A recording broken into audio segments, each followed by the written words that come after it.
Women are going crazy, guys, because they can't figure out why you're not going up to them anymore. Guys' eyes are wide open now, right? They're wide open. And they're starting to say, well, you know what? I used to think it was worth it for me to just put myself out there all the time because, I wanted to take a girl out. But now I'm realizing you got the gold diggers, you got the women who want the free meal, you got the women who expect me to do everything, but in return want to do nothing. You got women who are saying, what do you bring to the table? But when you ask them, they get insulted. You got women who don't. You can't even talk. You talk about, oh, yeah, you had 400 boyfriends before and you slept with all of them. They get defensive. Maybe I just don't need to pursue women right now at all. That's what's happening. And I'm not saying that's good, by the way, because ultimately I'm someone who believes in, men and women complementing each other when men are in their masculine and women are in their feminine and coming together and making a big, beautiful family. But this is the reality that's happening right now. And I understand why. Guys have had enough. So ladies, you want it to change. Instead of making a stupid TikTok video and complaining about it, act different. Act different. Look at your life and say, am I prioritizing stuff that guys don't give a lick about? And then complaining that they don't give a lick about me? Have some self-reflection in the game. Is my attitude shitty? Did I make 4 TikTok videos, ripping on a guy the other day that I went out with, and now other guys are looking at that saying, oh, I'm not not getting in line for this one. Self-reflect instead of bitching about it. Oh, well, he doesn't want me because he doesn't appreciate a woman who makes a salary.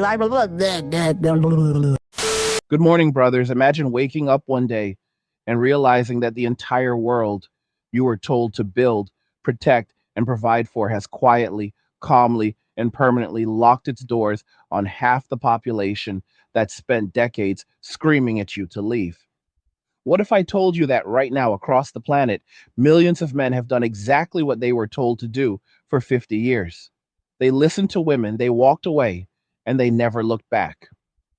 And the craziest part is that the same women who demanded that freedom are now standing outside those closed doors, filming tearful videos, wondering why nobody wants to come save them anymore. Stay with me until the very end, because by the time this video is over, you are going to see exactly how deep this shift goes, how irreversible it has already become, and why every single statistic, trend, and quiet decision being made by men today points to one undeniable reality. Men are not coming back. If you are ready for the unfiltered truth that the mainstream will never say out loud, smash that like button right now. Share this video with every man you know who needs to hear it. Subscribe to the channel, and most importantly, click the notification bell and select all so you never miss a single upload the moment it drops. We are building the largest awake male community on this platform, and I refuse to let the algorithm bury what we are talking about here today. While you are down there, go check out Angry's Crypto Academy, linked in the description below. If you want to learn how to actually protect the wealth you are working so hard for, how to buy, sell, and trade cryptocurrency the right way, and how to position yourself so that nobody can ever take what you build again, that academy is waiting for you. Click the link, get enrolled, and start safeguarding everything you earn today. And if these videos are hitting home, if they are waking you up or helping you find the peace you have been looking for, consider buying me a Red Bull through the link in the description. It keeps the lights on and the content coming without any corporate overlords telling me what I can and cannot say.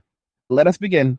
What we are watching unfold in real time is not some random social trend or a temporary reaction to a few bad experiences.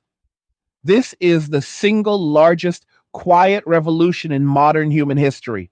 Men, millions of them, tens of millions globally, have made a collective decision to phase women out of their personal lives, their financial lives, their social lives, and in many cases, even their professional lives. And the most shocking part is that almost nobody in the mainstream wants to admit who actually started this fire. For decades, men were told, sometimes politely, sometimes with pure contempt, that they were not needed, that they were toxic, that their natural instincts were dangerous, that their presence alone was a threat. Men were told to sit down, shut up, pay up, and disappear. And one day, without announcement, without violence, without fanfare, men simply did exactly what they were told. They disappeared. And now the same voices that spent half a century demanding that disappearance are screaming that the silence is somehow unfair. Look at the numbers. Because numbers do not have feelings and they do not care about public relations. In the United States alone, by the year 2030, 45% of women aged 25 to 44 are projected to be single and childless. 45%.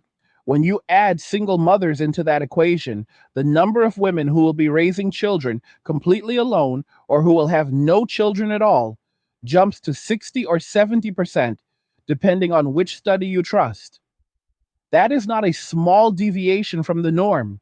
That is the majority of an entire generation of women who will reach middle age having never formed a stable, long term family unit with a man.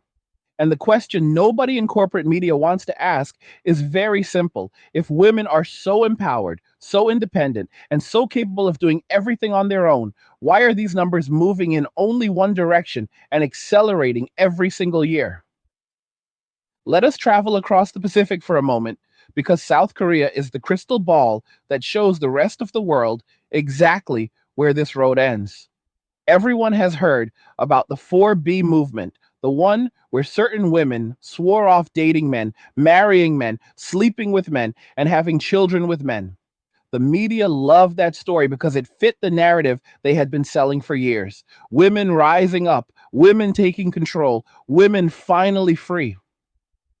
What almost nobody reported on, what almost nobody dared to say out loud, is that the 4B movement was a tiny fraction of the population, and it had almost zero impact on the actual birth rate collapse. South Korea did not hit the lowest fertility rate in recorded human history because a few thousand women decided to post manifestos online. South Korea hit that historic low because millions of men looked at the society being built around them, looked at the legal risk, the social risks, the financial risks, and quietly decided that participation was no longer worth the cost.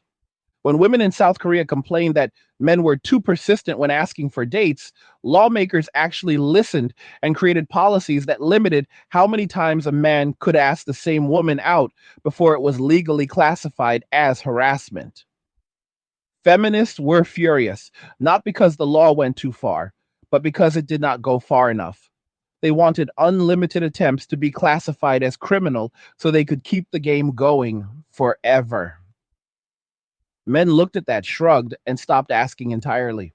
Why risk arrest for a maybe when peace and quiet costs nothing? When women complained that the men were gatekeeping promotions in the workplace, men agreed out loud and then started openly hiring and promoting other men without apology. When women complained that television comedies were too harsh, too edgy, too problematic, men agreed again and supported the complete sanitization of all entertainment. Men had already stopped watching anyway, so who did that hurt? The women who were left with sterile, laugh track free content that nobody wanted to watch. That pattern repeated itself in every single arena of life. Men called the bluff, raised the stakes, and then walked away from the table entirely. And now South Korea is on a demographic death spiral that no government policy, no amount of money, no public campaign can reverse. The same story is playing out in Japan, in China, in Taiwan, in large parts of Europe, and yes, right here in the United States and across the West. The birth rate collapse is not a women's movement, it is a men's exit. Look at what men have built in the vacuum that was created when they left. The manosphere is no longer a fringe collection of forums and small YouTube channels. It is now one of the largest media ecosystems on earth. Channels that started talking about finance, real estate, video games, mathematics, fitness, anything men care about have all migrated toward the same core conversation. What does it mean to be a man in a world that punishes you for existing as one? Creators who used to post nothing but stock tips or gaming reviews now spend half their airtime breaking down female behavior, relationship dynamics, and the raw economics of modern dating. Because men finally have spaces where they can speak honestly without fear of cancellation. And those spaces are growing exponentially while traditional media dies. Even the adult entertainment industry, the one place everyone assumed would always need real women, is on the verge of a complete AI takeover. Platforms that were built entirely on female creators selling direct access or watching their top earners get replaced by digital alternatives that never age, never argue, and never demand half of anything.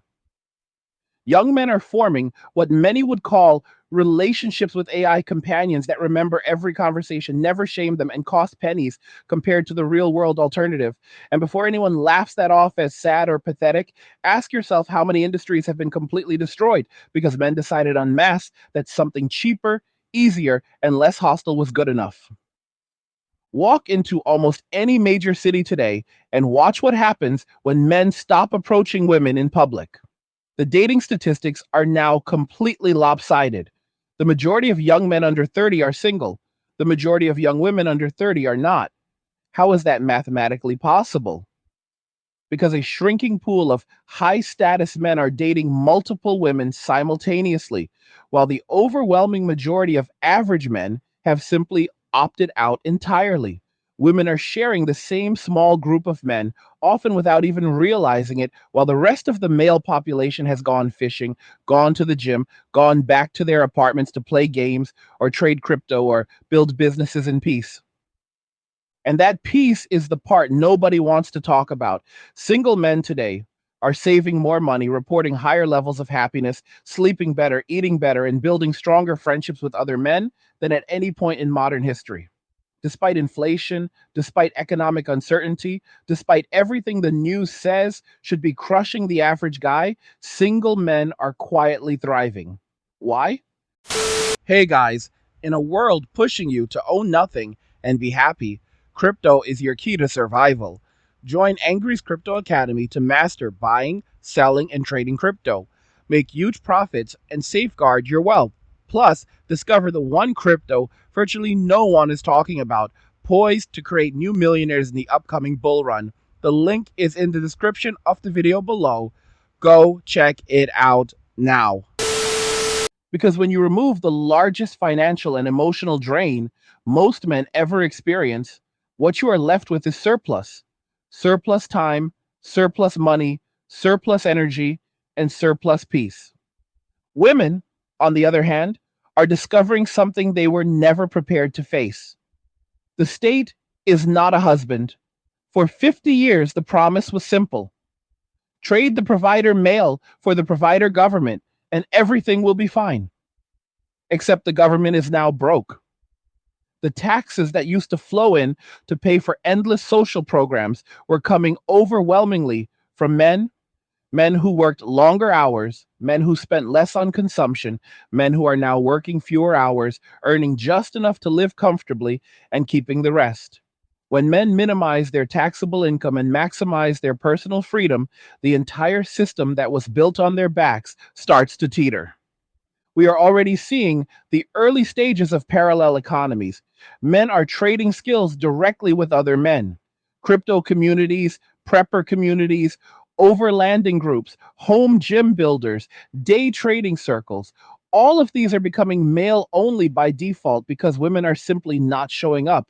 And when they do, many men are choosing not to let them in. An electrician who used to give a lonely single mom a discount now quotes her double because he knows she spent the last decade cheering for policies that destroyed his friends in family court. A mechanic who used to help a female neighbor for free now tells her to call the dealership and pay retail. Fair is fair. Restaurants that used to survive that on date nights are closing in record numbers because men are no longer paying $200 to sit across from someone who spends the entire meal on her phone. Upscale bars that relied on men buying rounds for tables full of women are turning into ghost towns filled with circles of single women nursing one drink for 3 hours because nobody is buying anymore. Gym chains that spent years catering to Instagram culture are filing for bankruptcy, while garage gyms and private male only training facilities are exploding in popularity. This is not anger. This is not revenge. This is the natural consequence of a social contract that was torn up and burned in front of men for 2 generations. Men were told, yes, they were not needed. Men were told their protection was oppression. Men were told their provision was patriarchal control. Men were told to leave women alone. And now that men have finally done it, the panic setting in is palpable. Every day, another video goes viral of a woman in her late 20s or early 30s asking where all the good men went. Every day, another influencer who spent years bragging about her body count and her standards posts a tearful apology demanding that men come back and save society. But the men are not watching those videos. The men are at home drinking protein shakes, counting their crypto gains, lifting in peace, and sleeping 8 hours a night without anyone nagging them about dishes or emotional labor or why they did not text back fast enough. And the most important part, the part that guarantees this shift is permanent, is that men have finally tasted what life is like without the chaos. Once a man experiences true peace, once he realizes that being alone is not the same as being lonely, once he sees how much of his life was being drained by obligations that were never reciprocated, there is no financial incentive, no amount of guilt, no societal pressure strong enough to drag him back into the plantation. Women gambled 50 years on the idea that men had no choice, that men would always come back because biology or duty or loneliness would force their hand. They bet everything on the belief that male desire was infinite and unbreakable. They lost that bet. Male desire is abundant, but male participation is now optional, and millions of men have chosen the option that keeps them sane, solvent, and sovereign. The roads that used to lead back to women now all point in one direction away. The silence is deafening, brothers. And that silence is the sound of millions of men choosing themselves for the first time in their lives. It is not the silence of defeat, it is the silence of a man who finally closed the door, locked it, turned the music up, and started living on his own terms. Every single day, that silence grows louder because every single day, another 1,000 men wake up, look at the price tag attached to dealing with modern Western women, and quietly decide that the cost is simply too high. Let us go deeper into the numbers because the numbers are merciless and they tell a story that no amount of emotional manipulation can erase. In the United States right now, approximately 70% of men under the age of 30 report being single. 70%. That is not a dating drought, that is a dating extinction event. Meanwhile, the majority of women in the same age bracket report being in relationships. The math only works one way. A rapidly shrinking percentage of men are monopolizing the attention, time, and intimacy of multiple women at the same time, while the overwhelming majority of men have removed themselves from the competition entirely. Women are not dating up, they are dating sideways and sharing. The top 10 or 15% of men are rotating through the majority of women, and the remaining 85% have simply left the game. They are not crying about it. They are not begging. They are not making TikTok videos asking where all the good women went. They are at home stacking money, hitting personal records in the gym, traveling with their boys, and sleeping like kings. And the most fascinating part is that these men are happier than they have ever been. Study after study now shows that single men in their 20s and 30s report higher life satisfaction, lower stress levels, better physical health, and dramatically higher savings rates than their married or cohabiting peers. When you remove the constant emotional turbulence, the financial hemorrhage, the second job of managing someone else's feelings, what you are left with is a man who finally has time to become the best version of himself. That is not theory, that is data, that is reality. Now, contrast that with what is happening on the other side. Women in that same age group are reporting record levels of anxiety, depression, prescription medication usage, and loneliness. The same women who spent the last decade telling men that they did not need them are now making daily videos asking why nobody wants to commit, why nobody wants to pay for dates, why nobody wants to approach them in public anymore. The answer is staring them in the mirror, but the mirror has been covered with filters for so long that they genuinely cannot see it. The restaurant industry is one of the clearest canaries in this coal mine. High-end date night restaurants are closing at a rate we have never seen before. Places that used to do 80% of their business on Friday and Saturday nights from couples are now empty by 9 o'clock. Why? Because men stopped taking women out. Simple as that. The average date in a major city used to cost a man between $150 and $300 once you factor in dinner, drinks, Ubers, and the emotional tax of pretending to care about her coworker's drama. For what? A 70% chance of being ghosted after the third date and a 100% chance of paying the entire bill. Men did the math and decided that a high quality steak cooked at home with a $20 bottle of wine and zero performance anxiety was a far better investment.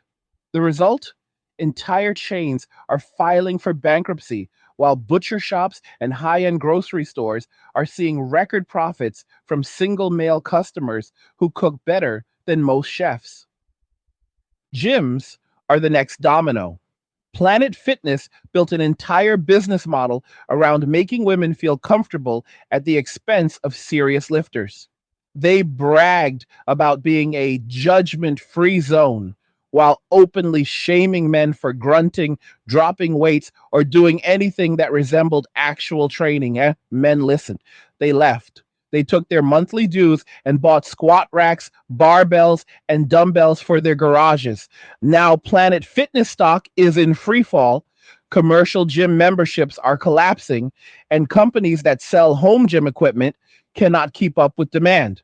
Rogue Fitness, Titan Fitness, Rep Fitness, every single one of them is back ordered for months because men realized they can get stronger, bigger, and healthier in a 10 by 10 corner of their basement without ever having to worry about being filmed for creeping because they looked in the general direction of a girl doing hip thrust in front of the only power rack. Nightclubs and bars are ghost towns on the weekends now. Walk into any major city nightlife district after 10 o'clock, and you will see tables full of women dressed to the nines, sipping one drink for 3 hours, waiting for someone to buy the next round. Except nobody is coming. The men who used to show up, drop $500 on bottle service, and play the game are now at whiskey bars with their brothers or staying home with a bottle that costs $60 and tastes better than anything served in those overpriced meat markets. Club promoters are panicking. Bottle girls are being laid off in waves. Entire venues are shutting down because the economic engine that kept them alive, the male wallet, has quietly closed. Even the therapy industry is starting to feel the pinch.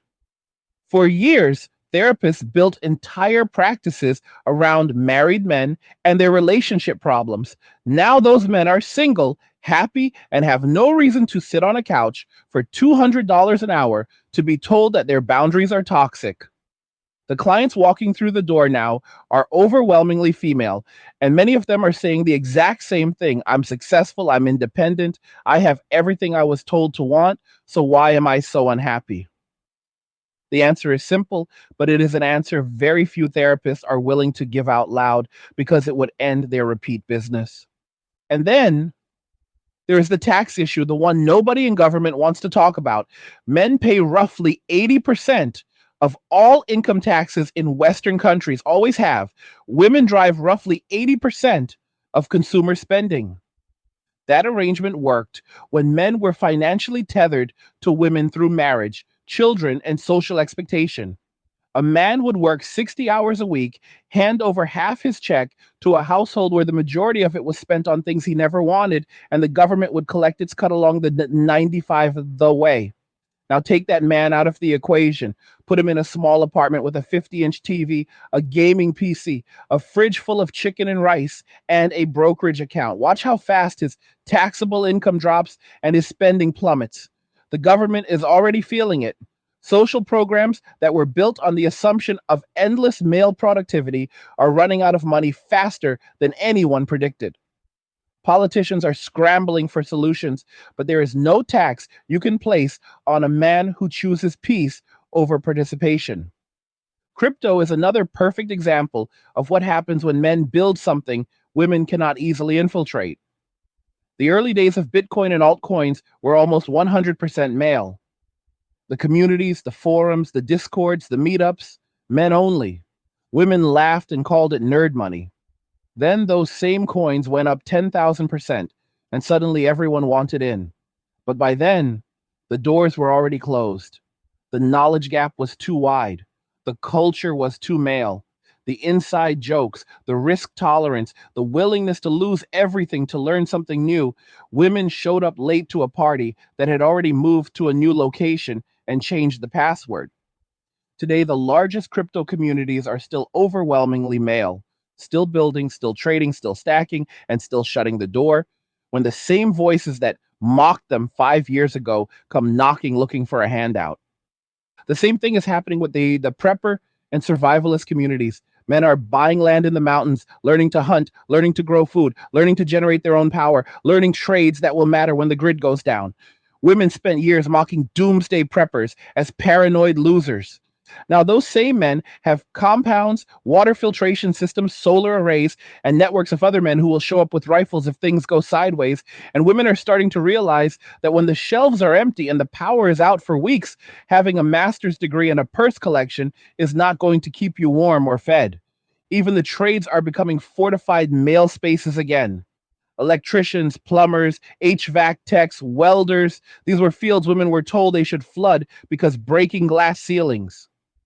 Except the work is hard, dirty, dangerous, and requires showing up on time every single day for years before you make real money. Very few women stuck with it. The result? A massive shortage of skilled tradesmen at the exact moment that millions of single women own homes they cannot maintain themselves.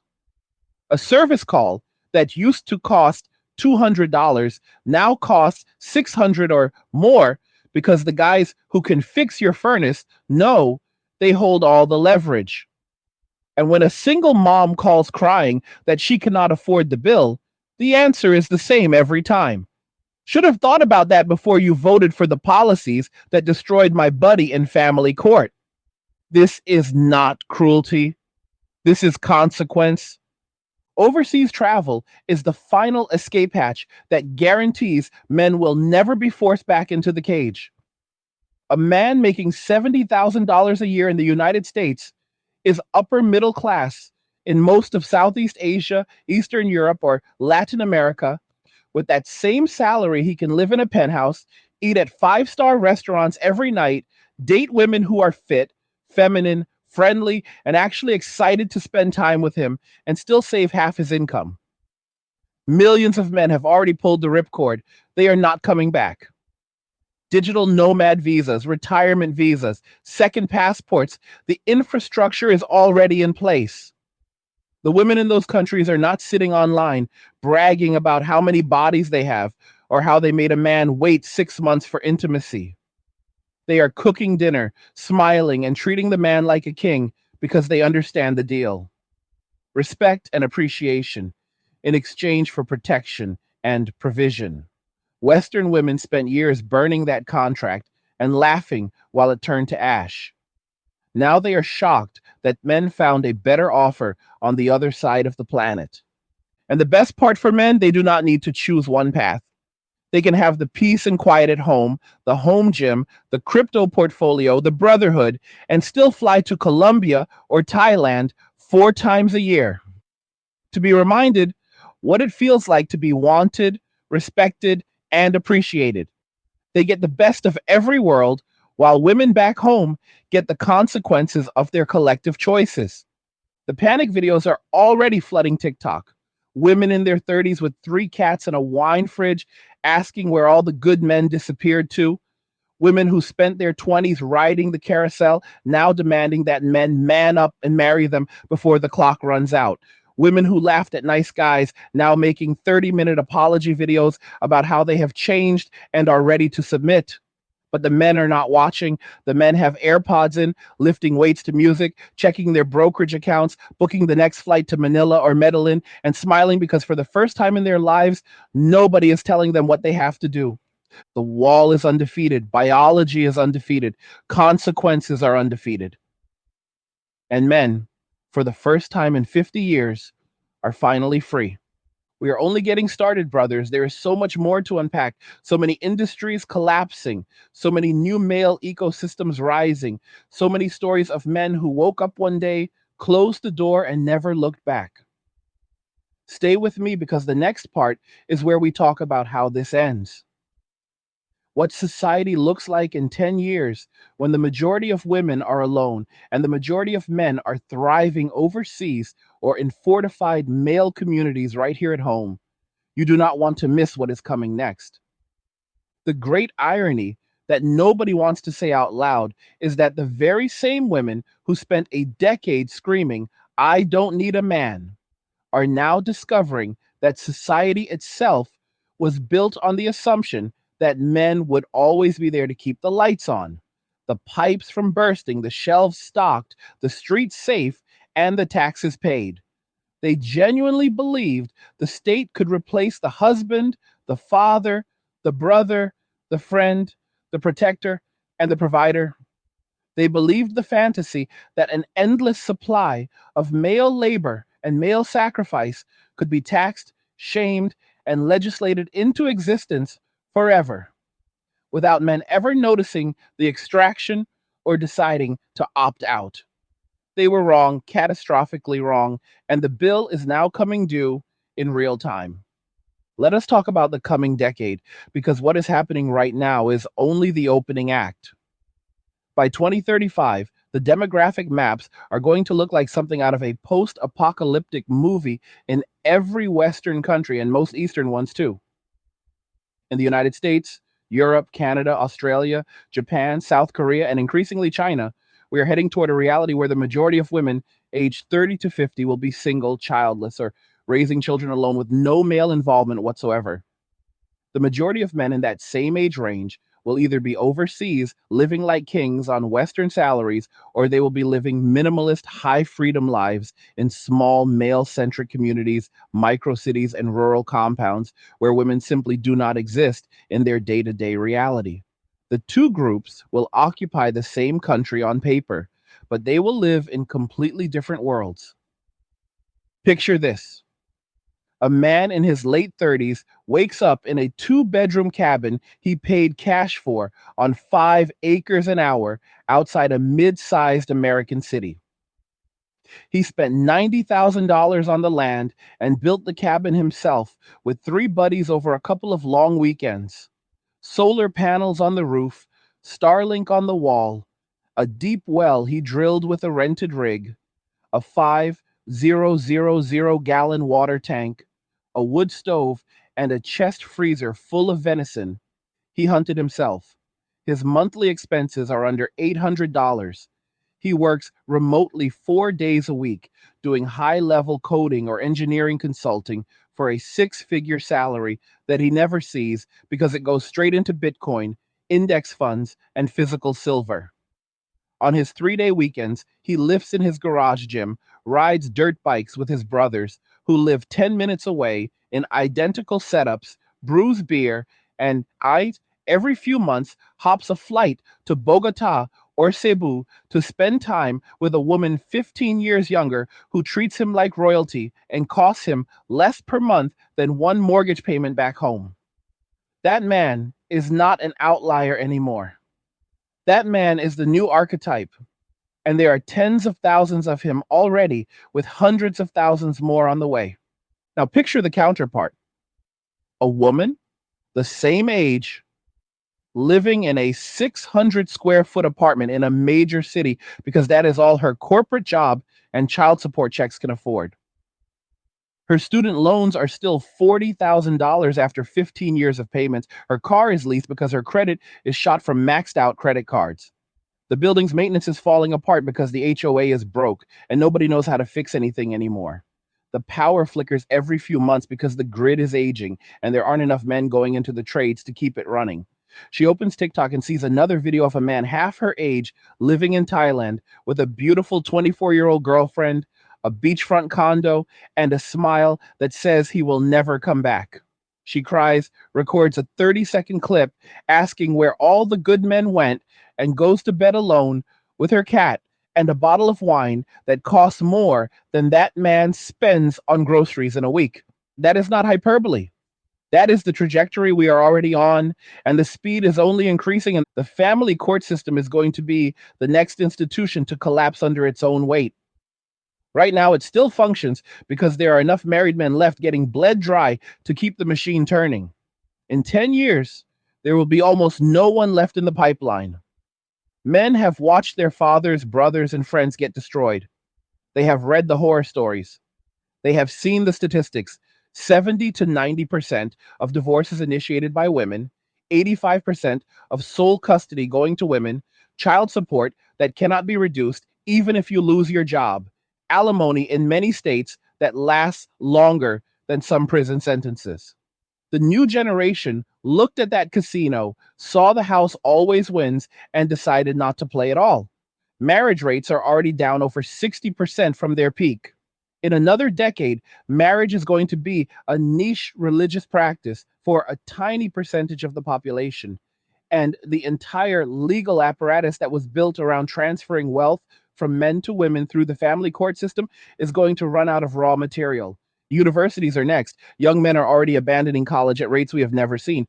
Women now outnumber men on campus almost 2 to 1, and the gap is widening every year. Why? Because a degree that costs $200,000 and leads to a cubicle job paying $50,000 a year with no protection against being replaced by AI makes no sense when you can learn to code, trade, weld, or run heavy equipment in 18 months and make six figures by 25 with no debt.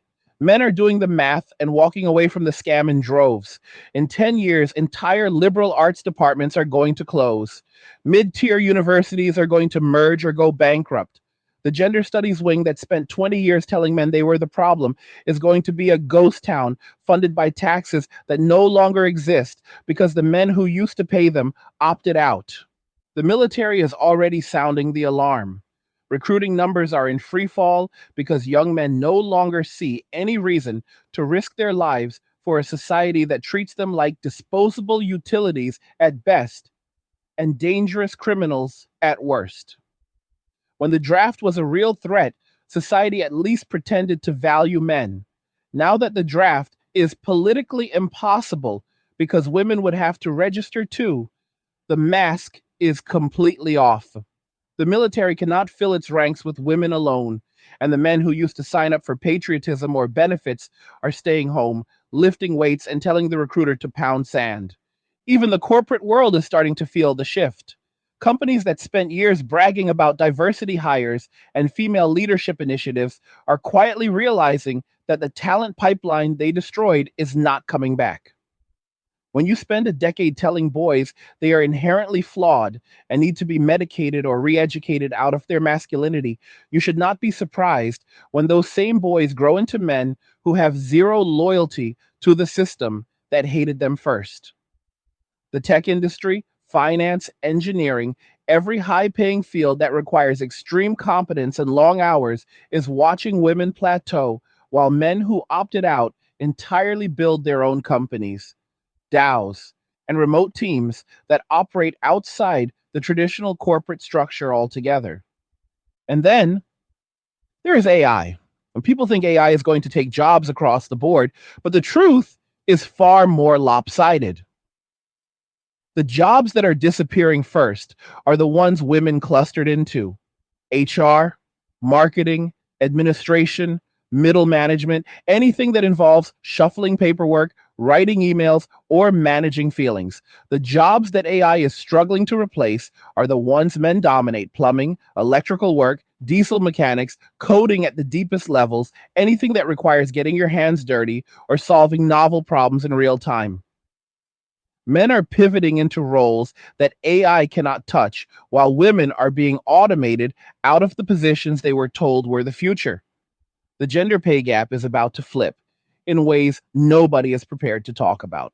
The passport bro phenomenon is only going to accelerate. Right now, it is a few 100,000 guys. In 10 years, it is going to be millions. Countries like Colombia, Brazil, Thailand, Philippines, Ukraine, Poland, and a dozen others are already building entire economies around Western men who bring money, stay for 6 months to 2 years, spend freely, and treat the local women well. These countries are issuing long term visas, building English speaking enclaves, and marketing directly to single Western men. Meanwhile, back in the West, property taxes, crime, and cost of living are pushing men out of the big cities anyway.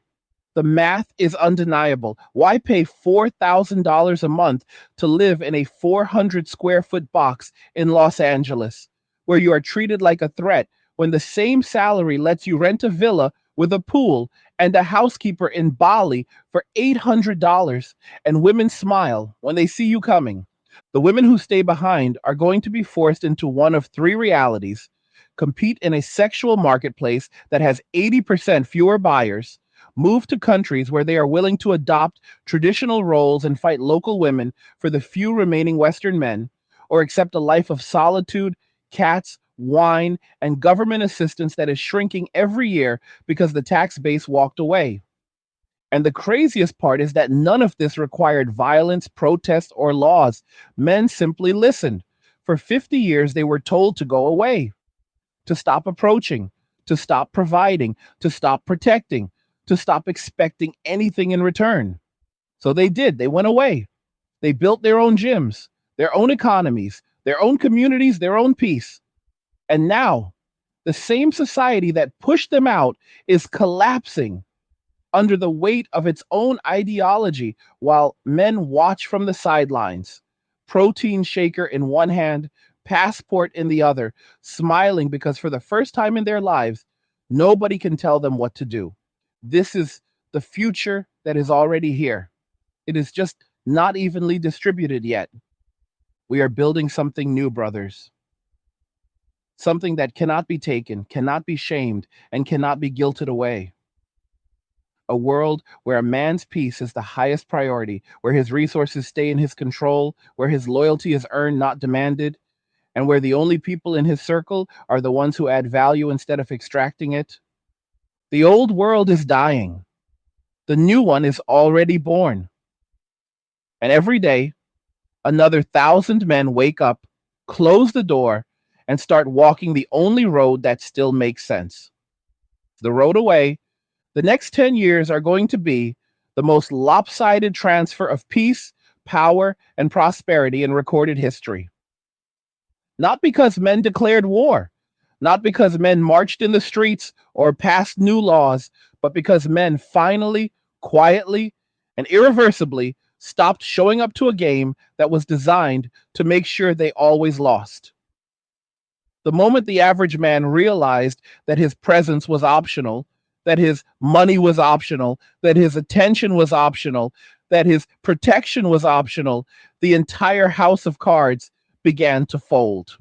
And it is folding faster than anyone in power is willing to admit. Let us talk about the collapse of female economic power, because that is the part nobody wants to say out loud. For decades, women were told that financial independence was the ultimate goal. Get the degree, get the corporate job, buy the condo, live your best life, and millions did exactly that. Except the math never worked without a hidden subsidy. That subsidy was male spending. Men paid for the dates, men paid for the weddings, men paid for the houses, men paid the overwhelming majority of taxes that funded the government programs women relied on when the plan fell apart. Remove the male subsidy, and the entire economic model implodes. We are already seeing the first cracks. Single women are now the fastest growing demographic filing for bankruptcy. Credit card debt among women aged 25 to 40 has exploded, while men in the same age group are paying debt down at record speed. Why? Because men stopped co-signing, stopped combining finances, stopped getting married, stopped having children they cannot afford, and started treating every dollar like it belongs to them and only them. A man with no wife and no kids has one mouth to feed, one set of bills to pay, and one future to secure. A woman with the same income, but with Instagram expectations, DoorDash habits, and a belief that the government will always be there to backstop her choices, runs out of money long before the end of the month. The condo market in every major city is the next shoe to drop. Women were sold the dream. Buy a 400 square foot studio for $800,000, put 20% down with a loan you barely qualified for, and live that independent life. Except property taxes, HOA fees, and maintenance costs are all going up 20 to 40% in most cities, while the wages are flat. The men who used to be tricked into marrying these women and taking over the mortgage the moment the ring went on are gone. The result?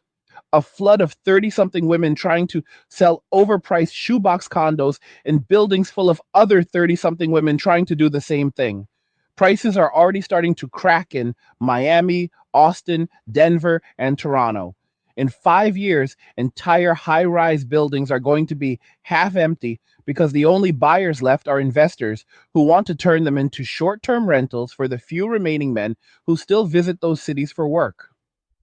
Retail is dying for the exact same reason. Women drive 80% of consumer spending, but they do it with money they no longer have direct access to. The era of the soft guy who financed her lifestyle is over.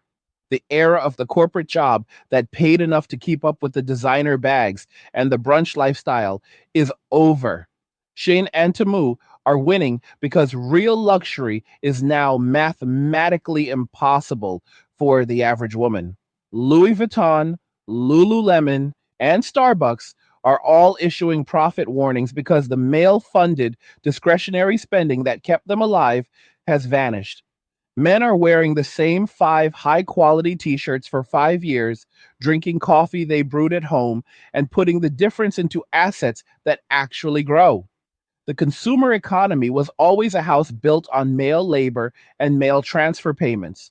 Remove the foundation and the house falls.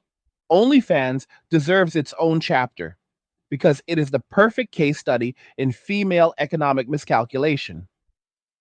At its peak, the top 1% of creators, almost all women, were making millions per year selling the illusion of intimacy to millions of lonely men. Those men have now discovered AI companions that cost $20 a month, never leak private photos, never shame them, and remember every detail of every conversation. The middle tier of OnlyFans creators, the ones making 5 to 20,000 a month, have already seen their incomes drop 50 to 80% in the last 18 months. The bottom 80% never made real money to begin with. In 2 years, the platform is going to be a ghost town of real women competing with unlimited AI models that can be customized down to the last detail. The same men who were once willing to pay $500 a month for a few blurry photos and a good morning text are now investing that money in themselves and laughing at how cheap peace turned out to be. The dating apps are already dead for 90% of men, and soon they will be dead for women too. Tinder, Bumble, Hinge, every single one of them is now a digital ghost town where the average man gets zero matches and the average woman gets bombarded with attention from the same 15% of men who learned to game the system years ago. Women are already deleting the apps in record numbers because the experience has become exhausting and fruitless. The men never came back after the first mass exodus in 2021 to 2022. The app survived for a little while on female inertia and investor money, but the money is running out and the women are finally admitting defeat. And in 5 years, dating apps will be remembered the same way we remember MySpace, a brief cultural moment that collapsed the second the real users walked away. Mental health is the silent crisis that ties all of this together. Women are now the primary consumers of therapy, antidepressants, anxiety medication, and every other pharmaceutical band aid the system can sell them. The suicide rate for men has actually started to drop for the first time in decades because single, childless men are removing themselves from the situations that used to drive them to the edge. Toxic relationships, financial ruin from divorce, loss of access to their children, constant public shaming. Men found out that peace is the ultimate antidepressant and they are guarding it with their lives. Women, meanwhile, are discovering that the strong, independent narrative only works when there is a safety net of male attention, male money, and male protection underneath it. Remove the net, and the fall is brutal. The loneliness statistics are devastating. Women over 35 now report higher rates of regularly feeling lonely than any other demographic, including elderly men in nursing homes. The sisterhood was supposed to replace the husband. The wine nights were supposed to replace intimacy. The career was supposed to replace purpose. None of it worked. And now the same women who bragged about not needing a man are making daily videos begging men to come back, promising they have changed, promising they will cook and clean and submit. But the men are not watching. The men have noise canceling headphones and a one-way ticket to a country where the women never needed to be convinced in the first place. The government response is going to be the final act of desperation. When the tax base collapses, when the birth rate hits zero, when the military cannot recruit, when the economy grinds to a halt because nobody is spending money on anything except survival and freedom, politicians will try everything. They will try shaming. They will try incentives. They will try taxing single men at higher rates. Watch for the bachelor tax proposals that are already being floated in academic circles. They will try mandatory national service. None of it will work. You cannot shame a man who has already tasted peace. You cannot tax a man who has minimized his taxable footprint and moved his assets into things the government cannot touch. You cannot draft a man who has a second passport and a plane ticket booked for the day the letter arrives. The smart men are already gone or getting gone. The rest are building compounds, forming brotherhoods, and creating parallel systems that operate outside the reach of a dying state. The future is not cities full of lonely women begging for male attention. The future is fortified rural communities, offshore bank accounts, private gyms, encrypted communications, and men who look at each other and nod because they all made the same decision at the same time. Never again. This is not the end of the world. This is the end of a world. The one that was built on the lie that men could be guilted, shamed, and taxed into indefinite servitude while being told they were the problem. That world is dead. And in its place, something new is rising, something simpler, something stronger, something that belongs entirely to the men who are willing to walk away and never look back. The age of male sacrifice is over. The age of male freedom has begun.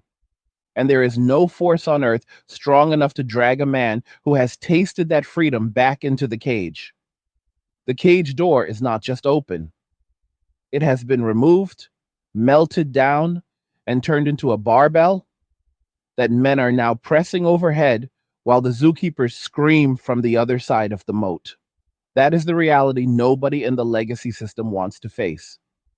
For the first time in modern history, the average man has more practical power than the entire apparatus that spent 70 years trying to control him. He does not need to fight the system. He does not need to march. He does not need to beg for crumbs of respect. All he has to do is keep doing what he is already doing. Nothing for them, everything for himself and the brothers walking the same road. Let us paint the picture of a day imagine in the life of the fully awakened man in 2030, because that man already exists in large numbers, and in 5 years, he will be the majority. He wakes up at 6:30 a.m. naturally. No alarm because he slept 8 hours without anyone nagging him about snoring or stealing the covers. The sun is coming through the east window of a house he owns outright. No mortgage, no landlord, no HOA telling him what color he can paint the door. The house is small by old standards, 1,200 square feet, 3 bedrooms, 2 baths, but it sits on 3 acres of land that cost him less than most people pay for a new truck. He bought the land in 2024 when prices crashed in rural counties because the previous owners were divorced women who could not afford the taxes after their ex-husbands stopped paying alimony. He paid cash from crypto gains he stacked while everyone else was panic buying toilet paper. He walks to the kitchen, starts a pot of coffee. He ground himself from beans he bought direct from a farmer in Colombia on his last trip. While it brews, he steps into the garage gym he built for under $10,000, Rogue Rack, Texas bar, bumper plates, a Concept 2 rower, and a heavy bag he still hits when he needs to work out aggression that no longer has anywhere to go. He trains 6 days a week, not for women, not for likes, but because a strong man is a hard target, and hard targets live longer, happier lives. By 8 a.m., he is at his desk. He works remotely for a company based in Singapore, or maybe he runs his own one-man consulting agency, or maybe he day trades crypto and builds open source software for bounties. It does not matter. What matters is that his income is location independent. His taxes are minimized legally, and 90% of every dollar he earns stays in his control. He works 4 to 5 hours a day, sometimes less, because he is good at what he does, and he no longer has to carry dead weight or sit in pointless meetings to make a middle manager feel important.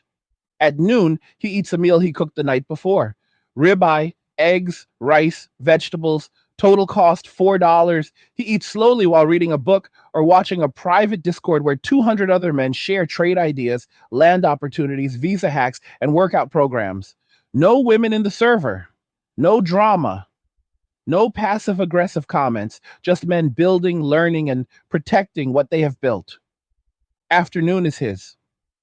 He might ride the dirt bike he rebuilt himself, or go shoot on the private range he and 6 buddies leased for $200 a year. He might hop on a video call with a brother in Thailand who is waking up to a beach sunrise with a 26-year-old girlfriend who still believes respect is a two-way street. They laugh about the latest viral TikTok from some American woman crying that men won't even look at her anymore. They do not hate her. They simply do not care. She is background noise from a civilization that no longer has any claim on their time or attention. Evenings are for the Brotherhood. Once or twice a week, 10 to 15 guys show up at someone's property. They grill meat, drink whiskey or protein shakes, talk about solar setups, Bitcoin price action, new passport options, and which countries just loosened their residency rules. Kids run around if any of the married guys bring them, but most of the men are child-free by choice and have zero guilt about it. They are uncles to each other's future children, if any ever come. But no one is under any illusion that fatherhood is mandatory for a meaningful life. Once a quarter, he flies somewhere warm. He has a girl in Medellin who cooks arepas and calls him Papi without irony. He has another in Cebu who meets him at the airport with a smile that makes the 14-hour flight feel like nothing. He stays 3 weeks, and sometimes 6. He spends less in a month there than most men used to spend on one weekend trying to impress a girl who never texted back. When he leaves, nobody cries or demands commitment. Everyone understands the deal. He brings safety, provision, and masculine energy. They bring peace, femininity, and appreciation. No one is trying to change the other person. No one is keeping score. He lands back home tanned, relaxed, and recharged. His accounts are higher than when he left because his automated trading bots and dividend stocks kept working while he was gone.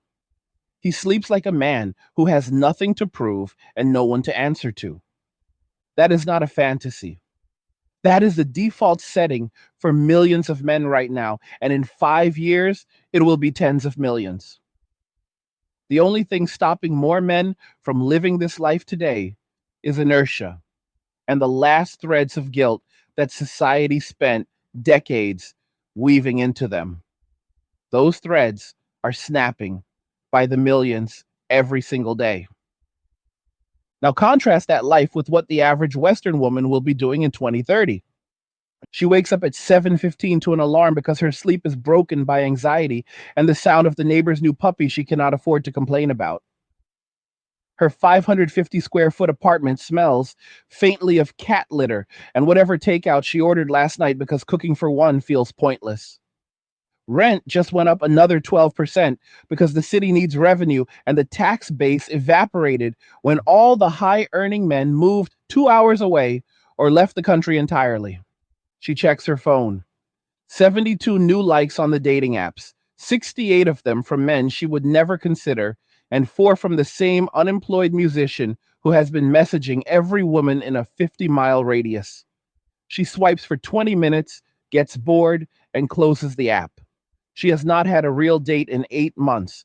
The last guy who asked her out suggested splitting the bill, and she laughed in his face out of habit. He never texted again.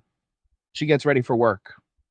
Her corporate job in middle management pays $85,000 a year before taxes, which sounds decent until you realize take home is $58,000 and her student loans, car payment and health insurance eat $42,000 of that. She is 36 and has a negative net worth of $68,000.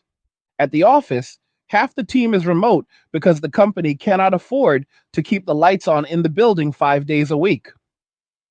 Her boss is a 29-year-old diversity hire who got promoted because the last competent male manager quit to start a plumbing business and now clears $250,000 a year working 4 days a week.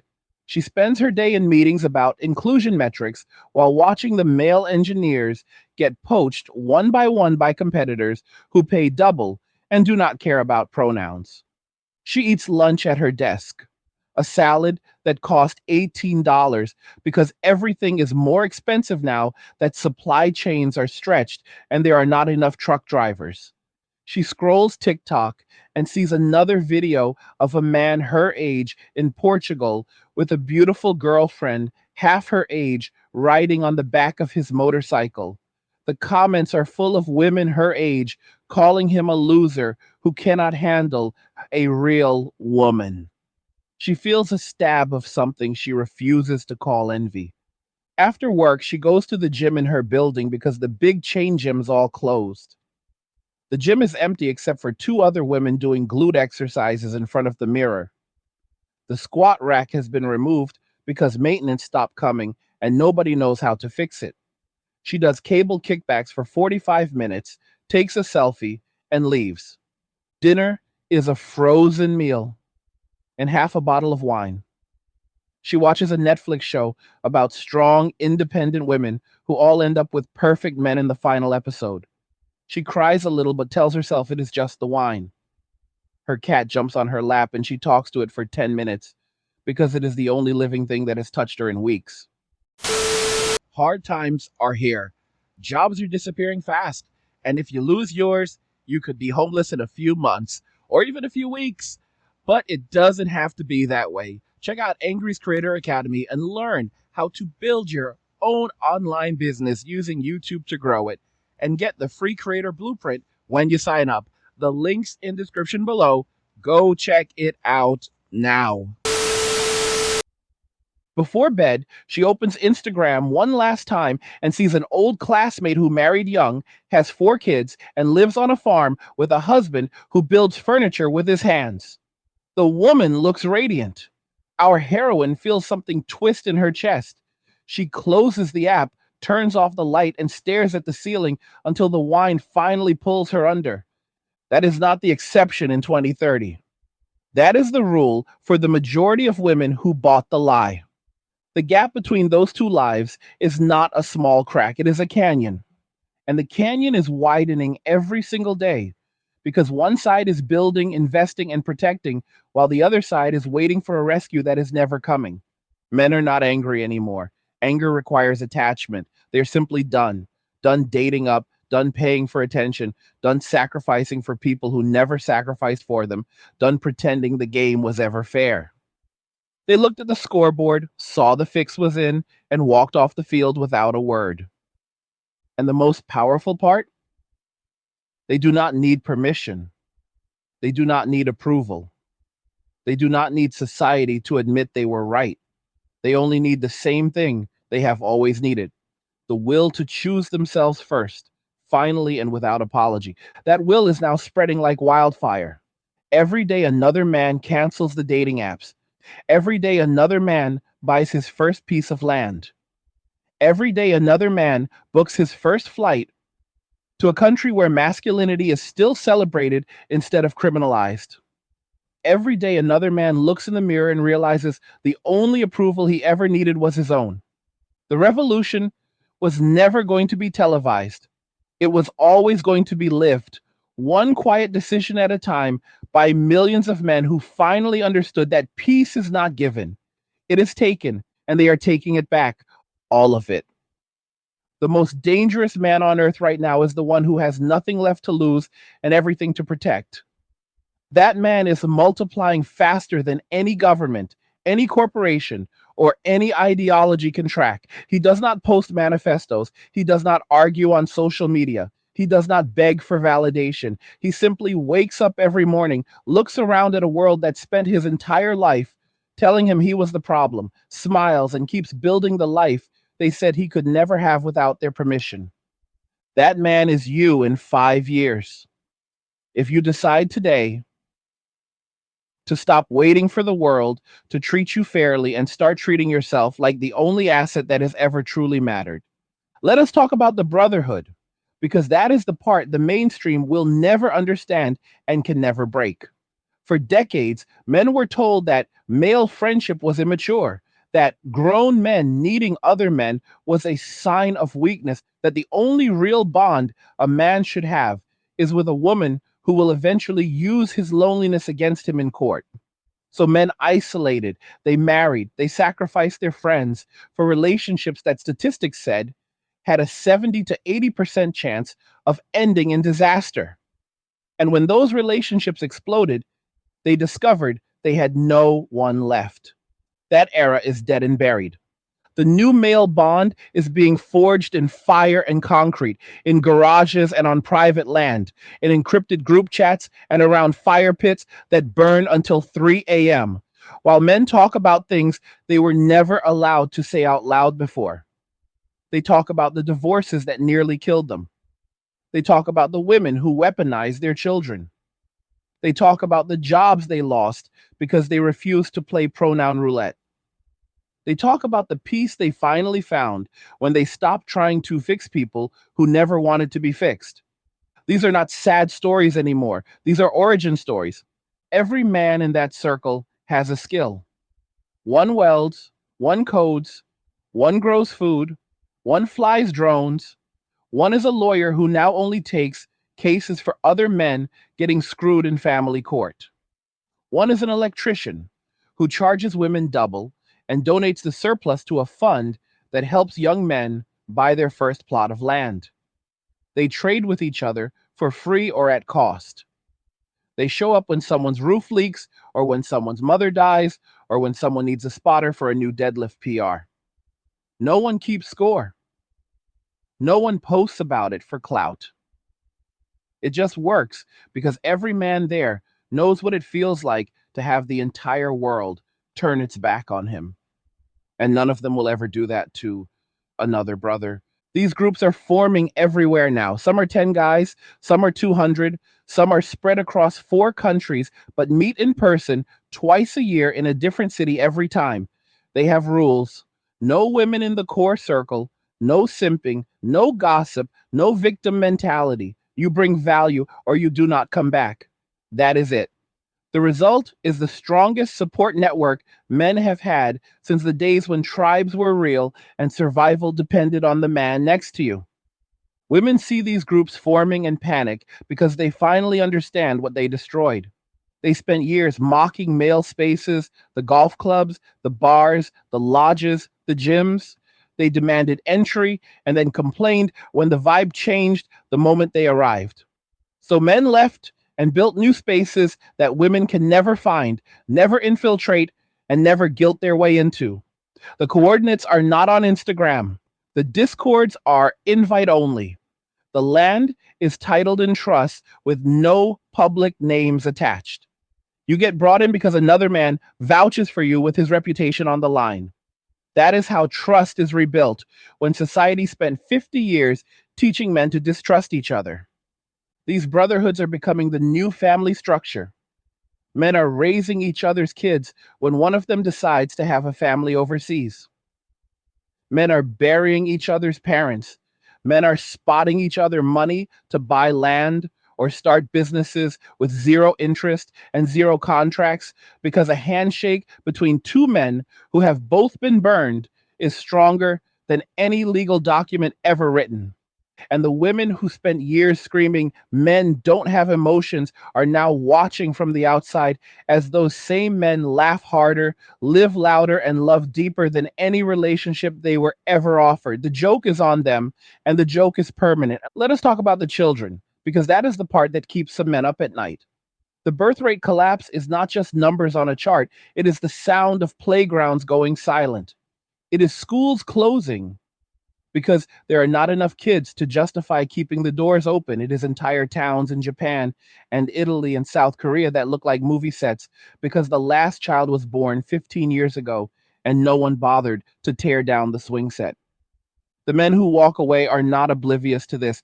They see it, they feel it, but they also remember watching their fathers work 70 hours a week to pay for houses they rarely saw, only to lose half of everything and access to their kids because a woman got bored. They watch their brothers pay child support for children they are allowed to see 4 days a month. They watch society cheer while boys were drugged in schools for acting like boys. And they made a calculation. Better no children at all than children raised in a system that hates them for existing. Some men still want legacy. Those men are going overseas. They are marrying women who were never poisoned by Western ideology. They are having 3, 4, 5 kids in countries where family is still sacred and the courts do not automatically assume the man is a threat. Those children will grow up speaking 2 languages with a father who is present every single day on land he owns outright, far away from the machine that chews up men and spits out statistics. The West will not get those children. The West forfeited the right to the next generation the day it decided fathers were optional and masculinity was toxic. And the craziest part, the men who choose to walk away childless are not miserable. They are mentoring younger men. They are becoming the uncles who teach a kid how to throw a punch, change oil, or stack his first Bitcoin. They are leaving their land and their wealth to the next crop of boys who will never know what it feels like to be told they are broken for being born male. Legacy is not only biological, legacy is what you build and who you help rise after you. The passport brotherhood is its own phenomenon now. There are private forums where men share the real information. Which countries actually honor their visa promises? Which cities have the best private schools if you do have kids? Which hospitals are safe? Which neighborhoods to avoid? Which lawyers to use as if things go sideways? They share flight deals, apartment contacts, and warnings about the few places that have started to turn sour because too many sex tourists showed up and ruined the vibe. They police their own. A man who disrespects the local culture or treats women like disposable toys gets blacklisted, and the information spreads faster than any government could track.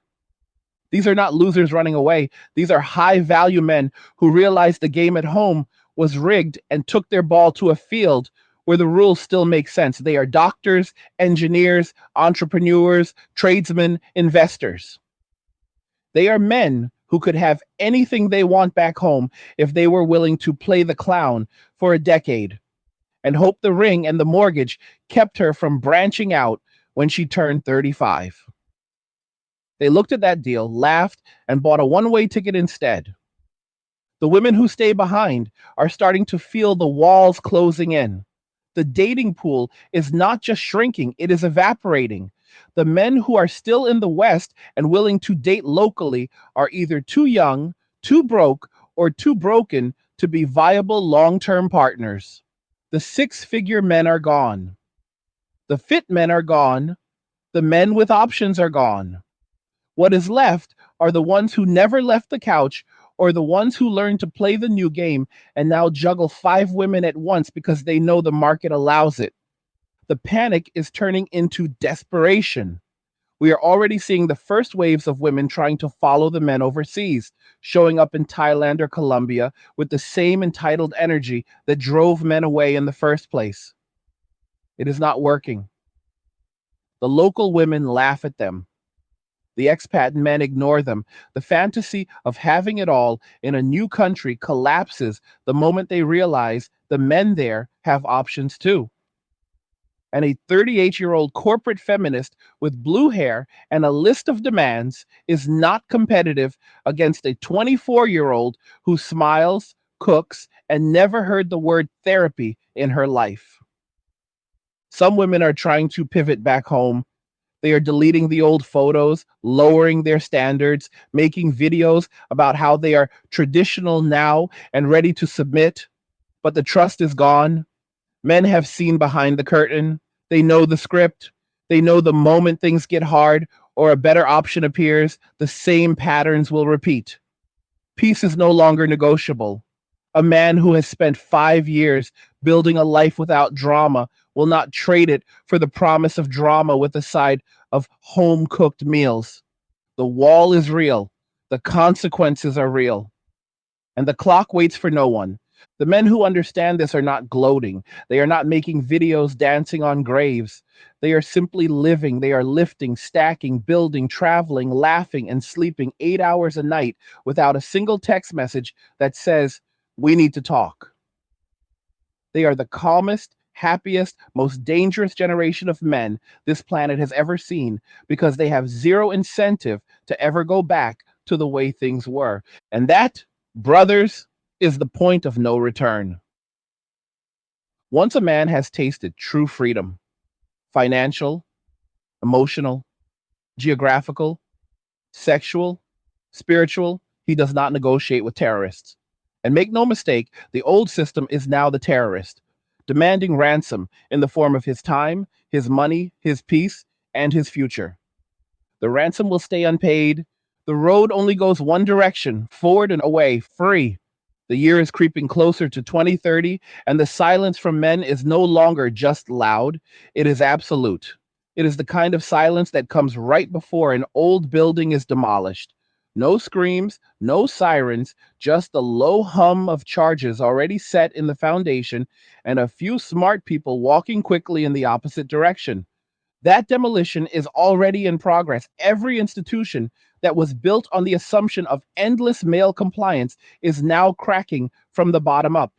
Universities that spent 20 years turning campuses into anti male re education camps are closing entire departments and laying off tenured professors because the male enrollment pipeline dried up overnight. State governments that relied on family court revenue and traffic tickets written to men rushing to second jobs are staring at budget shortfalls measured in tens of billions. Pension systems that were propped up by men dying at their desks at 65 are now projecting insolvency because those same men retired at 50, moved to Panama, and started collecting dividends instead of paying into a system that hated them. The military industrial complex is quietly panicking. They spent a decade telling boys they were toxic for wanting to be soldiers, and now the recruitment centers are empty. The few men who still show up are doing it for college money that no longer exists or for skills they plan to take overseas the moment their contract is up. The generals are writing white papers about the masculinity crisis while completely ignoring the fact that they spent years celebrating women in combat roles who cannot pass the same physical standards. Men saw the hypocrisy, shrugged, and decided that dying for a country that calls you a predator for looking at a woman the wrong way is not a good trade. Corporate America is next.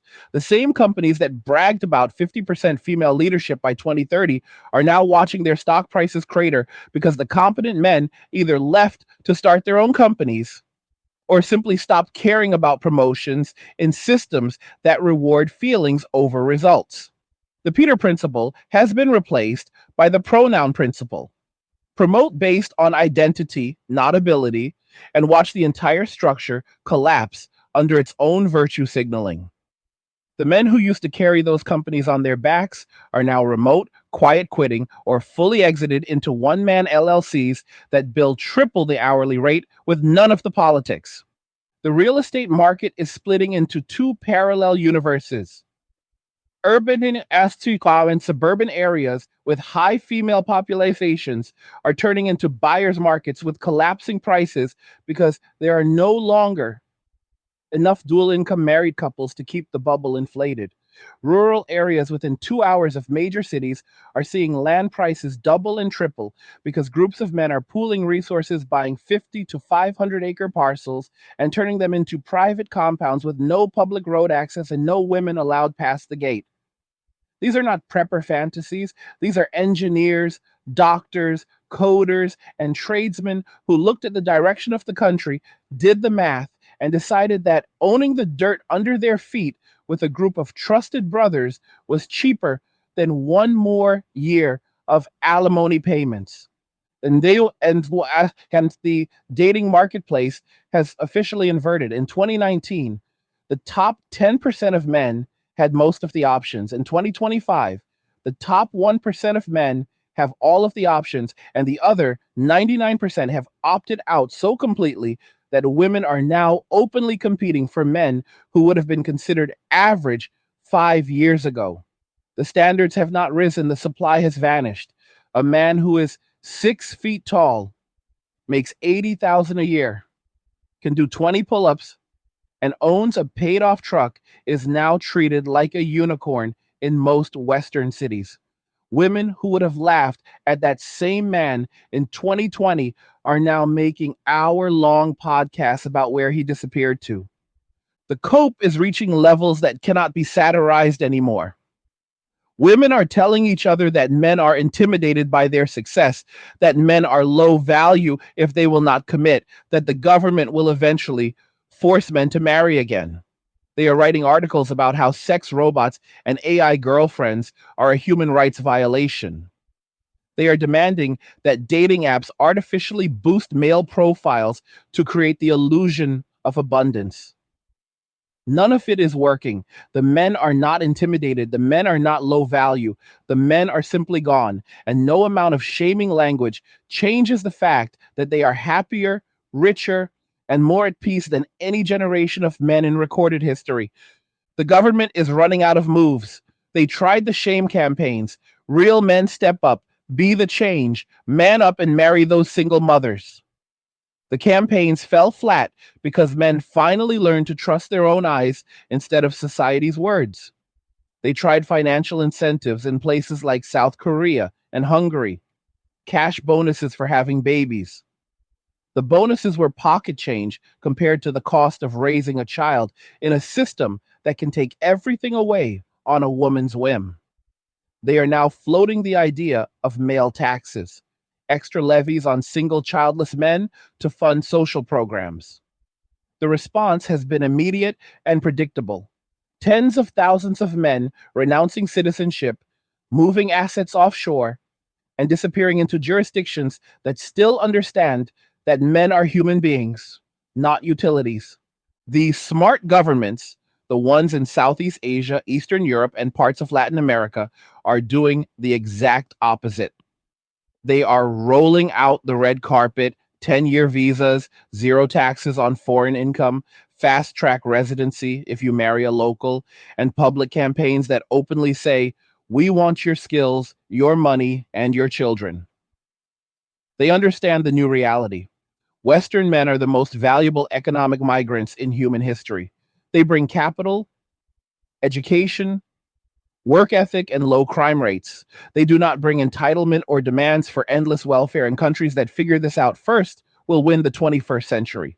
Countries that keep listening to Western feminists will die slow, demographic deaths while watching their best men board one-way flights. The metaverse was supposed to be the next frontier. Instead, it is becoming the largest male sanctuary ever created. Entire virtual worlds are being built by men for men with zero female input and zero female access. The graphics are getting good enough that the difference between a real sunset in Thailand and a rendered one viewed through a headset is shrinking fast. Men are spending eight-figure sums on virtual land, building private islands, and hosting 1,000-person events that women can never gatecrash because the guest list is controlled by reputation score and referral only. The same women who mocked VR as loser technology are now realizing that men do not need their physical presence anymore for companionship, intimacy, or even status games. The trad wife trend is the final proof that the game is over. Millions of women under 30 are now dressing like 1950s housewives, learning to cook, posting videos about submission, and openly saying they were wrong. It is too late. The men who would have fallen for that in 2015 are now 40, financially free, and spending 6 months a year in countries where women never needed a rebrand to understand respect and reciprocity. The few men who do take the bait back home are the ones who never left the plantation in the first place, the ones with low awareness and high desperation. The high value men watch from a distance, shrug, and go back to deadlifting in peace. The wall is no longer approaching. It has arrived, and it is made of concrete Bitcoin passports, land deeds, and brotherhood. There is no negotiation. There is no grand bargain coming. There is no moment where society admits it was wrong and begs men to return to the old contract. That contract was torn up, burned, and the ashes were scattered years ago. The new contract is simple, and it is written in the only language that still matters: observable reality. A man's time is his own. A man's money is his own. A man's peace is non negotiable. A man's loyalty is earned, never demanded. A man walks away the moment any of those rules are broken. That is the entire contract. 5 lines, no fine print, no loopholes, no government addendums. And every single day, another 100,000 men raid those 5 lines, nod once, close the door behind them, and never look back. The exodus is not slowing down, it is accelerating. The future does not belong to the societies that hated their men. The future belongs to the men who refuse to stay in those societies.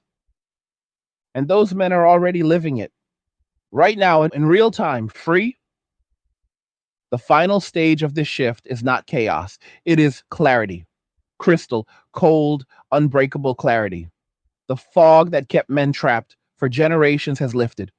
And what stands revealed is a simple truth that no amount of media spin, no government program, no tearful TikTok apology tour can ever put back in the bottle. Men never needed the system. The system needed men. And the moment men realized that, the power dynamic flipped permanently. We are now watching the death of an entire civilization model in real time. Not with bombs or revolutions, but with quiet withdrawals. Men canceling subscriptions, men deleting dating apps, men buying land instead of engagement rings, men moving assets offshore instead of into joint accounts, men choosing barbell plates over baby strollers, men choosing protein and peace over proposals and problems. Every single one of those choices is a vote.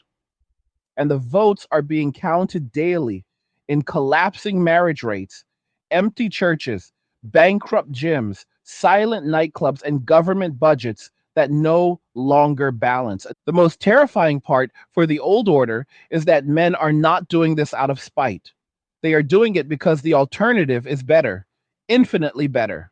A man who wakes up at 40 with no debt, no drama, no court dates, no one telling him how toxic he is for wanting to lift heavy things and provide for people who actually appreciate it. That man is living a life previous generations could only dream about. He's not protesting the system. He is simply no longer participating in it. And non participation at scale is the most powerful weapon ever created. Women are beginning to understand the depth of the mistake, but understanding comes too late to change the outcome. The apologies are flooding in now. The "I was young and stupid" videos, the "I'm ready to be traditional now" content, the sudden interest in cooking and cleaning and submission from women who spent their 20s telling men to do their own laundry. It is all noise, background static. The men who matter are not watching. They are in the gym. They are on the land. They are on a beach in Colombia, teaching a 25-year-old how to invest her first paycheck while she makes him coffee and calls him my amor without a hint of sarcasm. The ones who stay behind and try to rebuild in the West are finding out that the dating market has become a desert. A fit, financially stable man in his 30s is now approached daily by women 10 to 15 years younger who have watched the collapse unfold and decided they do not want to repeat their older sister's mistakes. The power inversion is complete. Where women once held all the sexual leverage from 18 to 35, men now hold it from 30 to 60. A man who kept his body strong, his finances clean, and his mind sharp is now the prize at an age when previous generations were being traded in for a newer model. Biology has not changed, the behavior has. The smart women, the ones paying attention, are pivoting hard. They are deleting the old photos, moving to smaller cities, learning skills that actually matter, and approaching men with respect instead of demands. Some of them will succeed. A few will find the rare man who never left and is still open to building something real. Most will not. The numbers are merciless. There are not enough high value men left in the West to go around, and the ones who remain have options most women cannot compete with on a screen in Thailand or a farm in Poland. The ones who refuse to adapt are descending into bitterness at a rate that is breaking every mental health metric we have. The wine aunts, the cat mothers, the corporate climbers who wake up at 45 with a corner office, a leased Lexus, and no one to call when the power goes out. Their videos are no longer defiant. They are desperate. They are angry. They are bargaining. They are demanding that someone, anyone, fix this for them. But there is no one left to fix it. The men who used to rush in with tools and money and attention have tools now, money now, attention for themselves and their brothers now. The rescue party disbanded years ago. The state is the final domino. When the taxes dry up, when the births hit zero, when the military cannot recruit, when the consumer economy collapses because men no longer fund female spending, the entire welfare structure comes crashing down. The promises that were made, free healthcare, pensions, social safety nets, were all built on one assumption that men would keep working, keep paying, and keep dying early so the system could redistribute their labor to everyone else. That assumption is now false. Men are living longer, working less, earning in ways the state cannot tax, and refusing to fund their own destruction. We are already seeing the first test cases. Cities like Detroit and Baltimore are functionally bankrupt. European countries like Italy and Spain have fertility rates below 1.0. South Korea is projected to lose half its population by 2100. Japan is closing schools at a rate of one per day. These are not theoretical problems. These are mathematical certainties playing out in real time. And every single one of them has the same root cause, and men walked away. The response from power will be predictable. First, more shaming, then financial penalty, then attempts at forced labor or conscription, then outright collapse when they realize none of it works on men who have nothing to lose and everything already protected. You cannot threaten a man with loss when he has already chosen peace over possession. You cannot guilt a man who has seen the script and knows how it ends. You cannot draft a man who has a second passport and a plane ticket booked the moment the letter arrives. The future is already written in the choices men are making today. It is small houses on large plots of land. It is private gyms and private schools. It is encrypted money and unbreakable brotherhood. It is flights that only go one way. It is children raised by fathers who are present every single day. In countries where family still means something, it is peace that no one can vote away, tax away, or shame away. The old world is over. The new one does not ask permission. And the men who built it do not look back, not once, not ever. We are the generation that ends the cycle. We are the generation that chooses itself. We are the generation that finally after thousands of years, says no more. And when history looks back at this moment, it will not see victims. It will see the moment men stood up, walked away, and built something better, something free, something unbreakable, something ours. That is the legacy we are writing right now. One quiet, deliberate, unstoppable step at a time. We are not at the end, we are at the beginning of the end of the old story and the first chapter of the new one. And that new chapter is being written by men who finally understand that freedom is not something you ask for. It is something you take, one decision at a time, every single day, until the life you are living looks nothing like the one they told you you were supposed to want. So let us keep writing. Let us talk about the next 5 years in detail, because this is where the rubber meets the road and the last illusions die.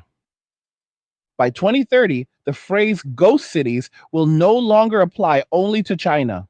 Entire neighborhoods in American, Canadian, Australian, and European cities will sit half empty, not because of economic collapse in the traditional sense, but because the demographic that used to fill them, young married couples with 2.1 kids and a dog, no longer exists.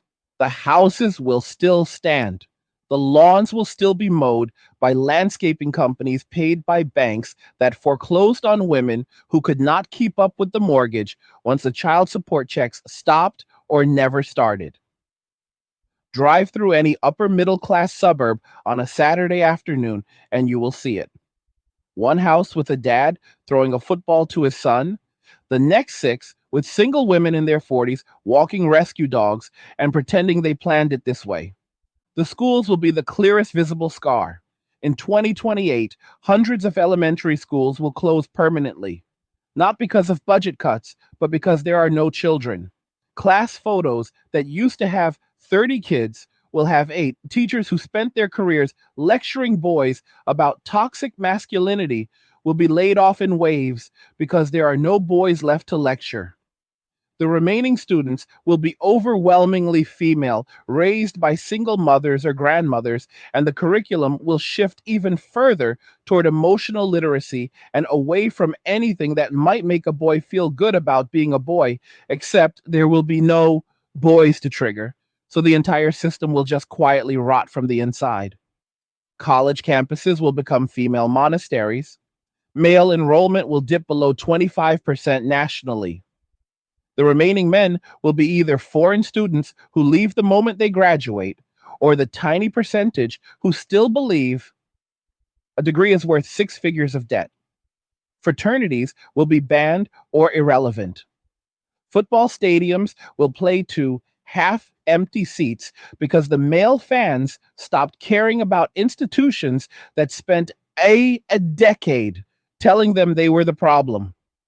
The marching band will still play, but the sound will echo in a stadium built for a world that no longer exists.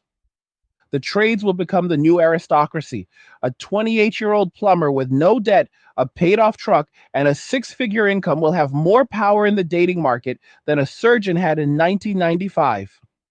Women who used to demand a man make double her salary will quietly delete that requirement when their heat goes out in January. And the only guy available charges triple because he knows she has no husband, no father, and no son to call. The wait list for a good electrician in most major cities will stretch into months. The men on that list will not be desperate. They will be booked solid, driving new trucks, lifting in their garage gyms, and flying to Colombia every February because they can. The church will split completely. The progressive denominations that spent 20 years ordaining female pastors and celebrating pride will become social clubs for adults or aging women. Well, the traditional ones that quietly welcome men back without apology will explode in growth, but the men attending will not be the broken supplicants of the past. They will be strong, calm, wealthy, and completely unwilling to hand over leadership to anyone who does not understand the new reality. Tithes will flow in, buildings will be bought with cash, and the message from the pulpit will be simple: protect your family, protect your brothers, protect your peace. Politics will become surreal.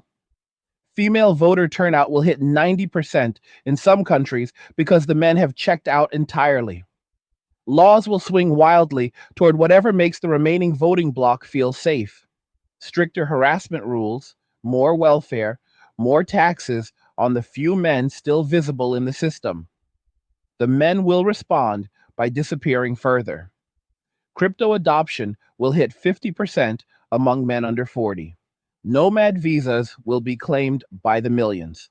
Birth certificates from St. Kitts, Vanuatu, and Paraguay will become more common among Western men than driver's licenses from California or New York. The passport bro wave will become a tsunami. Countries that understand the game will create entire cities designed for Western men. English speaking, high speed internet, private international schools, modern hospitals, and local women who were never taught that masculinity is a disease. These will not be sex tourism ghettos. They will be family oriented expat enclaves where a man can raise 5 kids, own a house outright for $100,000, and never once hear the word patriarchy used as an insult. The women who try to follow will be filtered at the border, not by law, but by reality. A 40-year-old Western feminist with a master's degree and a list of demands will land in Medellin, open Tinder, and discover she is competing with 24-year-old local women who cook, clean, smile, and do not know what a body count is. She will last 3 months, spend $10,000, and fly home defeated. The men already there will not even notice she was there. AI will finish the job. By 2032, the combination of AI companions, virtual reality, and advanced robotics will mean that a man who wants intimacy, conversation, affection, and even children can have all of it without ever involving a Western woman. Surrogacy in friendly countries plus AI nannies and tutors will be cheaper than 1 year of child support in California. The technology is already here. The price is dropping monthly. The men who adopted first will be called sad. The men who adopted second will be called smart. The men who refuse it will be the minority. The final taboo that will fall is open male separatism. In the 2030s, we will see the first legally recognized male-only communities in the United States and Europe. Private land trusts, religious designations, and simple, overwhelming political pressure from men who vote as a bloc will make it happen. These will not be compounds with armed guards. They will be quiet, self-sufficient towns where women are not hated. They are simply not present. No drama, no theft, no false accusations, no divorce rape, just men, their brothers, their dogs, their gyms, their children if they choose to have them, and peace so deep you can hear it. The women who still want traditional family life will have 3 choices. 1. Compete in the global market against women who never hated men. 2. Accept a low status Western man and pray he does not wake up. 3. Opt out entirely and hope the government keeps the checks coming. Most will choose option 3 until the money runs out.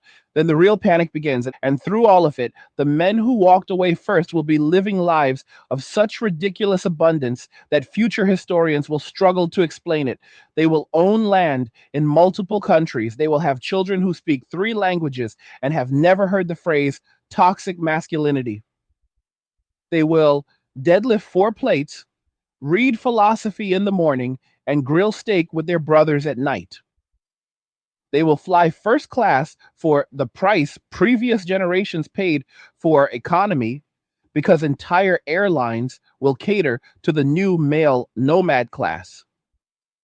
They will never pay alimony. They will never sit in a cubicle for a boss who hates them. They will never apologize for existing. And when they are old, when their beards are gray and their grandchildren are learning to shoot on private ranges, they will sit on porches that overlook land they actually own, drink whiskey that cost more per bottle than most people make in a week, and laugh quietly at how simple it all turned out to be. All they had to do was stop dating up, stop paying for attention, or stop sacrificing for people who never sacrificed back. Stop believing the guilt trips. Stop asking permission. Just stop and walk. That is the entire playbook. 5 letters, MWA. Men walking away. It was never complicated. It was never about hate. It was always about choice. And now the choice has been made by millions irreversibly, permanently. The age of male obligation is over. The age of male freedom has arrived. And there is nothing left to argue about. So I ask you again, brothers, what did you think about all of this? Is this the future you see coming? Is this the future you're already living? Or do you still think there is some grand bargain, some magical moment where everything goes back to the way it was? Leave your thoughts below. Speak freely. This is still one of the last places on the internet where men can tell the truth without fear. Like the video if it hits you in the chest. Subscribe if you have not already. Share it with every man who needs to hear that he is not crazy, he is not broken, and he is not alone. And just remember, no matter what they tell you, no matter what they threaten, no matter how loud they scream, all roads lead to MWA. Men walking away. Cheers. Nothing says you care like crypto. Nothing can compare. Nothing says you care like crypto. Oh, nothing can compare to crypto.